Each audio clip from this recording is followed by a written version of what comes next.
तो दोस्तों कहानी शुरुआत होती है एक ऐसे पुत्र से जिसका जन्म तो हुआ था राजाओं में, बट उसे सब कुछ हासिल करना पड़ा खुद से। अर्जुन, पांडव और कुंती का पुत्र, लेकिन उसे अपना बल, अपनी पहचान, अपना लक्ष्य सब अपनी मेहनत से मिला। द्रोणाचार्य के आश्रम में जब अर्जुन के बाण से पहला तीर निकला तो गुरु ने तुरंत कह दिया, ये मेरा सबसे बेहतरीन शिष्य बनेगा। अर्जुन ने कभी भी लक्ष्य को आंखों से नहीं, मन से देखा।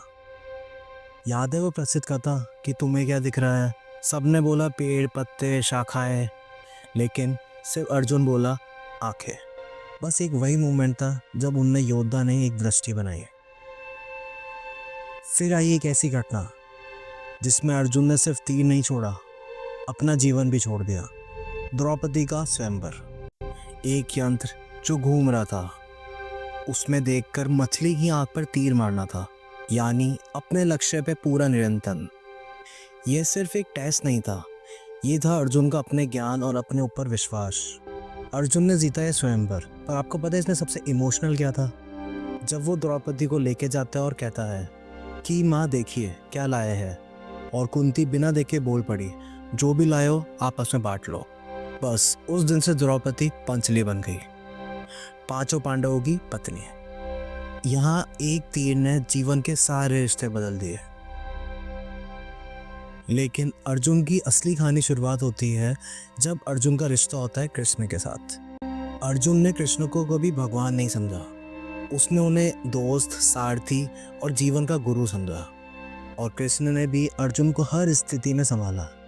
सबसे गहरी बात, जब महाभारत का युद्ध कुरुक्षेत्र में शुरू हुआ था, जब अर्जुन ने अपना धनुष नीचे रख दिया था, ये मेरे पितामह, मेरे गुरु है, इनसे मैं युद्ध नहीं कर सकता, तब कृष्ण ने गीता सुनाई और एक योद्धा के मन का अंधेरा मिटा दिया। तुम अपना काम करो, फल की चिंता मत करो। ये एक उद्देश्य नहीं था, ये एक आत्म जागृति थी। और फिर एक पल आया जहां अर्जुन ने देखा जो कि इंसान कभी सोच भी नहीं सकता, कृष्ण का एक विराट रूप, पूरा ब्रह्मांड एक शरीर में। दोस्तों सोचो, एक इंसान जिसने अपने पूरे जीवन में सिर्फ युद्ध और गुरु की बात सुनी, जब उसने देखा कि उसका सारथी ही पूरे ब्रह्मांड का कर्ता धर्ता है, उनके पैर हिला। अर्जुन कह उठे, हे कृष्णा, मैं आपको अपना दोस्त कहकर अपमान करता रहा, मजाक करता रहा, इन सब के लिए मुझे माफ़ कर दे। उस वक्त अर्जुन एक योद्धा नहीं, एक भक्त बन गया था। असली युद्ध तो अपने अहंकार से होता है। महाभारत का युद्ध सिर्फ तलवार का युद्ध नहीं था, ये दिमाग, नीति और समय का युद्ध भी था। उस दिन अर्जुन ने कसम खाई, अगर आज जयाद्रथ को नहीं मारा तो मैं अग्नि में प्रवेश कर जाऊंगा। पूरी कौरव सेना ने जयाद्रथ को छुपाया, लेकिन कृष्ण ने समय से पहले सूर्य को ढक दिया। अर्जुन समझा कि समय खत्म, लेकिन कृष्ण ने फिर से सूर्य को दिखाया और अर्जुन ने तीर छोड़ दिया। जयाद्रथ का सिर उसके पिताजी के हाथ में गिर गया। इसने उनसे वर पाया था कि अगर उसका सिर जमीन पर गिरा तो वो भी जीवन त्याग देंगे। यह थी कृष्ण अर्जुन की समय पे वार, और अर्जुन का सबसे तीखा तीर। महाभारत के बाद भी संघर्ष काफी बचा था।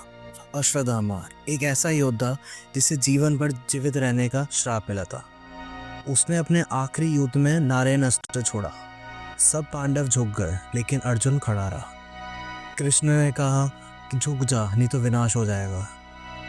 अर्जुन ने बोला, मैं युद्ध से भागूंगा नहीं। तब कृष्ण ने अर्जुन को समझाया, ये युद्ध का समय नहीं, ये भगवान का आदेश है।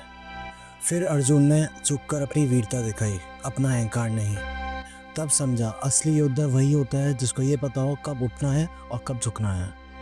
तो दोस्तों, अर्जुन की कहानी यहाँ ख़त्म नहीं होती। उनकी तलवार से बड़ा था उनका विश्वास, उनके धनुष से गहरा था उनका समर्पण। अर्जुन ने महाभारत जीता, लेकिन खुद के संघर्षों पर भी जीत करके वो एक महान योद्धा बना। दोस्तों, अगर आपको ये कहानी पसंद आई हो तो कमेंट जरूर करें और शेयर एंड बेल आइकन जरूर प्रेस करें। अगले एपिसोड पे ऐसे ही एक महान योद्धा पे अपन फिर बात करेंगे।